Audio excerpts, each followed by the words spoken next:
Nunca habría escrito este libro si no hubiera leído hace más de 20 años To the Finland Station, de Edmund Wilson.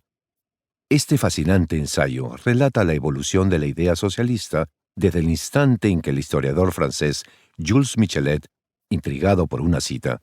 se puso a aprender italiano para leer a Giambattista Vico, hasta la llegada de Lenin a la estación de Finlandia, en San Petersburgo, el 3 de abril de 1917, para dirigir la Revolución Rusa. Me vino entonces la idea de un libro que hiciera por el liberalismo lo que había hecho el crítico norteamericano por el socialismo, un ensayo que, arrancando en el pueblecito escocés de Kirkcaldy con el nacimiento de Adam Smith en 1723,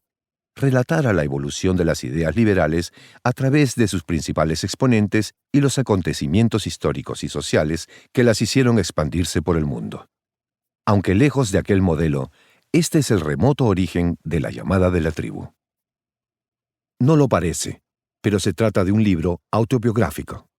Describe mi propia historia intelectual y política, el recorrido que me fue llevando desde mi juventud impregnada de marxismo y existencialismo sartreano al liberalismo de mi madurez, pasando por la revalorización de la democracia a la que me ayudaron las lecturas de escritores como Albert Camus, George Orwell y Arthur Koestler. Me fueron empujando luego hacia el liberalismo ciertas experiencias políticas y, sobre todo, las ideas de los 7 autores a los que están dedicadas estas páginas: Adam Smith, José Ortega y Gasset, Friedrich von Hayek, Karl Popper, Isaiah Berlin, Raymond Aron y Jean-François Revel. Descubrí la política a mis 12 años, en octubre de 1948, cuando el golpe militar en el Perú del general Manuel Apolinario Odría derrocó al presidente José Luis Bustamante Rivero, pariente de mi familia materna. Creo que durante el ochenio odriísta nació en mí el odio a los dictadores de cualquier género, una de las pocas constantes invariables de mi conducta política. Pero solo fui consciente del problema social, es decir, de que el Perú era un país cargado de injusticias, donde una minoría de privilegiados explotaba abusivamente a la inmensa mayoría. En 1952, cuando leí La noche quedó atrás de Jean Valtat, en mi último año de colegio. Ese libro me llevó a contrariar a mi familia, que quería que entrara a la Universidad Católica, entonces la de los niños bien peruanos, postulando a la Universidad de San Marcos, pública, popular e insumisa a la dictadura militar, donde, estaba seguro, podría afiliarme al Partido Comunista. La represión odriísta lo había casi desaparecido cuando entré a San Marcos, en 1953, para estudiar letras y derecho,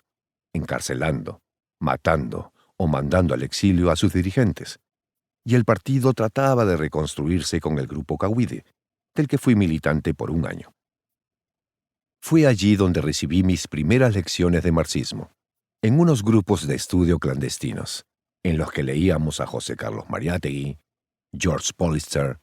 Marx, Engels, Lenin, y teníamos intensas discusiones sobre el realismo socialista y el izquierdismo, la enfermedad infantil del comunismo, la gran admiración que sentía por Sartre, a quien leía devotamente, me defendía contra el dogma. Los comunistas peruanos de ese tiempo éramos, para decirlo con una expresión de Salvador Garmendia, pocos pero bien sectarios, y me llevaba a sostener en mi célula la tesis sartreana de que creía en el materialismo histórico y la lucha de clases, pero no en el materialismo dialéctico, lo que motivó que, en una de aquellas discusiones, mi camarada Félix Arias Schreiber me calificara de subhombre.